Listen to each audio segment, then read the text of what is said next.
کر دیں۔ السلام علیکم ناظرین، میں ہوں آپ کا میزبان ممتاز جمالی۔ اپنے YouTube channel 4 news on line میں آپ کو خوش آمدید کہتے ہیں۔ ایک بڑی خبر آپ کے لیے لے کر آئے ہیں، اور وہ بڑی خبر ہے معروف سماجی رہنما سارم برنی سے متعلق، جو ان پر مقدمہ دائر کیا گیا ہے ہیومن ٹریفکنگ کا، اور اس پر کافی بڑے الزامات لگے تھے۔ آج وہاں اس کیس میں پیش رفت یہ ہوئی ہے کہ FIA کی جانب سے عبوری چالان عدالت میں جمع کرایا گیا ہے، اور عبوری چالان میں اہم انکشافات ہوئے ہیں۔ FIA نے اس عبوری چالان میں یہ کہا ہے کہ کتنے میں ایک بچہ جو ہے وہ کتنے ڈالرز میں دیا گیا، کس طرح بچی کی جو حقیقی والدہ ہے ان کو چپ کرانے کا کہا گیا۔ ساتھ ہی ساتھ عدالت نے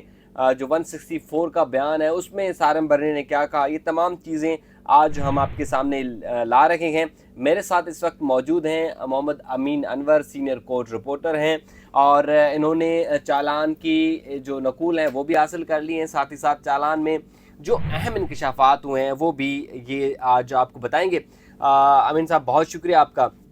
سب سے پہلے یہ بتائیں کہ جو چالان آج عدالت میں جمع کرائے گئے اس میں کیا انکشافات کیے ہیں، اور سننے میں یہ بھی آ رہا ہے کہ سارم برنی کے ساتھ ساتھ اب اس کی ٹرسٹ کے لیے بھی جو ہے وہ خطرے کی گھنٹی بج گئی ہے۔ جی بالکل ممتاز جمالی صاحب، یہ اپنی نوعیت کا ایک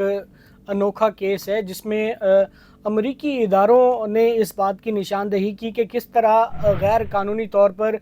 بچوں کو بیرون ملک جو ہے وہ اسمگل کیا جا رہا ہے، اور امریکی ایمبیسی کی ہی شکایت پر یہ تمام کارروائی شروع ہوئی۔ گزشتہ سال انہوں نے سارم برنی ٹرسٹ کا وزٹ کیا، اور انہوں نے جو بچوں کی اڈاپشن پالیسی ہے اس کے حوالے سے جو ہے وہ ان سے معلومات حاصل کی، اور جب کچھ دستاویزات کا انہوں نے جائزہ لیا تو اس میں یہ انکشاف ہوا کہ جو فیملی کورٹس ہیں کراچی کی، وہاں پہ جو گارجین شپ سرٹیفکیٹ کے لیے جو درخواستیں دائر کی جا رہی ہیں ان میں عدالت کے سامنے حقائق چھپائے جا رہے ہیں، غلط بیانی کی جا رہی ہے کہ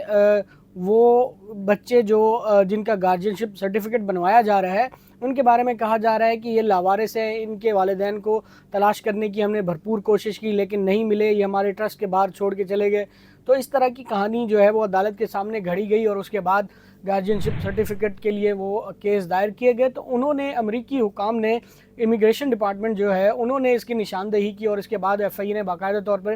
اس کی انکوائری کی، اور آپ نے دیکھا کہ عید سے قبل امریکہ واپسی سے سارم برنی کو جناح انٹرنیشنل ایئرپورٹ سے گرفتار کیا گیا، ان کا 2 روزہ جسمانی ریمانڈ بھی حاصل کیا گیا، اور جوڈیشل مجسٹریٹ نے پھر ان کی درخواست ضمانت بھی مسترد کی۔ آج اس کیس میں 2 اہم ڈیولپمنٹ ہیں۔ جو